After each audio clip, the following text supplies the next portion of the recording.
Hi, my name is Eric Lowe.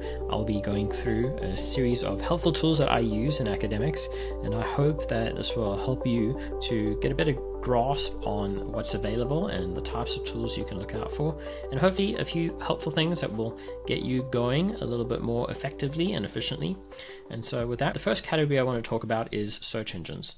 Of course, many people know Google and Yahoo and Bing and some of these other search engines.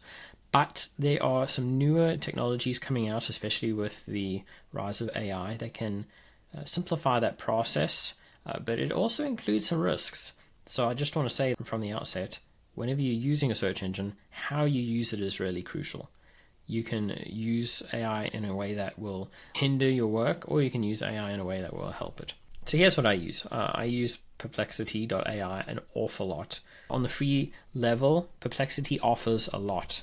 You can go in here and you can start searching for, what are the best citation managers, right? And you will see here that in just a few seconds, it'll search the web, it'll start pulling down a list of different key citation managers and give you some ideas. So this is a great way to be able to just do typical web searches in a more advanced way.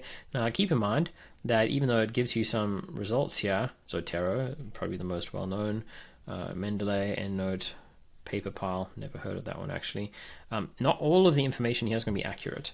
Even in this breakdown here, probably some of the information here isn't accurate. So just be aware that you always need to go to the sources.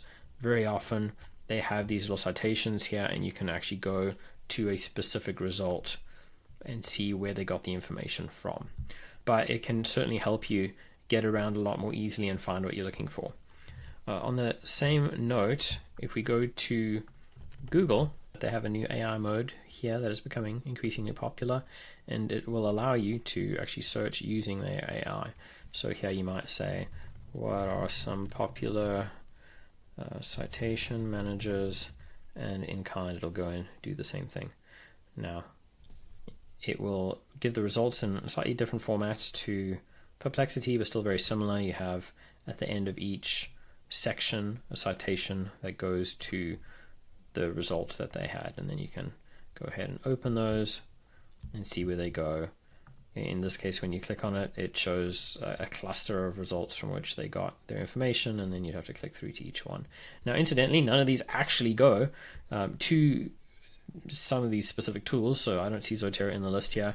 So if you wanted to find Zotero, you would still have to say, give me the link to Zotero, or you'd have to browse through some of these secondary websites and find your way to the result. So sometimes it's more helpful, sometimes it's less, but nevertheless, it's useful to have just because it's a new way to search. It surfaces things that are usually closer to what a person's looking for a lot more quickly.